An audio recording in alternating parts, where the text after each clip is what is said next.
ఏలూరు జిల్లా ప్రముఖ పుణ్యక్షేత్రమైన ద్వారకా తిరుమల చిన్న వెంకన్న ఆలయంలో బంగారు ఆభరణాలు చోరీ. ఆలయంలో ఉండి లెక్కింపులో బంగారు ఆభరణాలు చోరీకి గురయ్యాయి. వెంటనే ఆ వ్యక్తిని పట్టుకుని అతని వద్ద నుండి చోరీకి గురైన సొత్తుని స్వాధీనం చేసుకున్నారు పోలీసులు. చిన్న వెంకన్న ఆలయం ఉండి లెక్కింపులో భాగంగా ప్రమోద కళ్యాణ మండపంలో దేవస్థానం అవుట్సోర్సింగ్ సిబ్బంది, అదేవిధంగా సేవకు వచ్చిన సిబ్బందితో కలిసి ఉండీలు తెరిచి నగదు, బంగారం, వెండి వస్తువులు లెక్కిస్తున్న సమయంలో కొంతసేపటికి సూరపూడికి చెందిన సురేష్ అనే వ్యక్తి టాయిలెట్కి వెళ్ళి అక్కడి నుండి బయటకు వెళ్ళాడు. అయితే అతనిపై పక్కనే మరో సేవకుడికి అనుమానం కలగడంతో స్థానిక సెక్యూరిటీ సిబ్బందికి అతనిపై ఫిర్యాదు చేయగా అతనిని పట్టుకుని సుమారు 59 గ్రాముల బంగారం, మంగళసూత్రాలు లభ్యమయ్యాయి.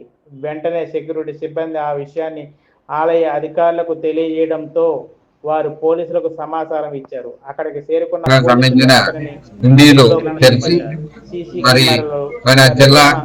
ఏలూరు జిల్లా డిఓ గారి శ్రీనివాస్ గారి ఆధ్వర్యంలో అలాగే బ్యాంక్ సిబ్బంది, వివిధ సేవాదార సిబ్బందితో సహకారంతో కౌంటింగ్ చేయడం జరుగుతుంది. ఆ కౌంటింగ్ లో ఒక వ్యక్తి కొల్లా సురేష్, ఇతని సంఘం సత్యనారాయణ దూరంపూడి గ్రామం, ఇతని మీద మాకు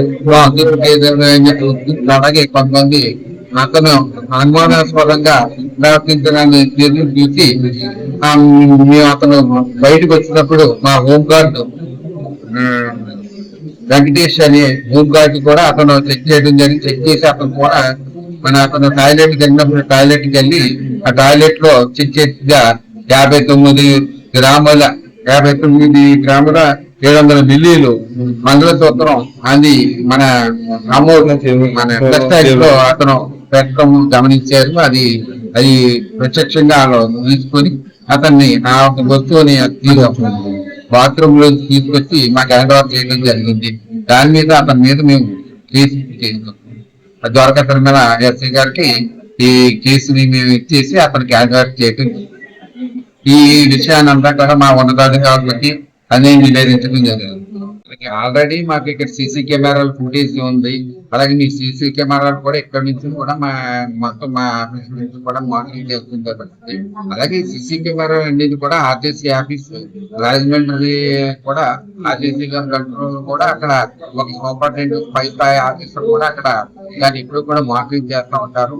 అట్లా కూడా మన ఈ ప్రతి ఏ దేవాలయాల్లో ఈ ఉండి కౌంటింగ్ జరిగినా కూడా వాళ్ళకి ఆ మాన్లైన్ ద్వారా కనెక్షన్ ఉంటుంది. వాళ్ళు కూడా సూపర్వైజ్ చేస్తూ ఉంటారు. ఇందులో భాగంగానే మేము ఐడెంటిఫై చేయడం జరిగింది.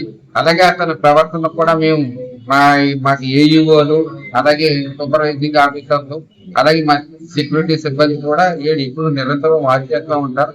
ఇందులో భాగంగా అతని మీద అనుమానం వచ్చి కూడా వెళ్ళి అతన్ని చూడటం వల్ల ఈ ఇన్సిడెంట్ అతను దొరకడం జరిగింది.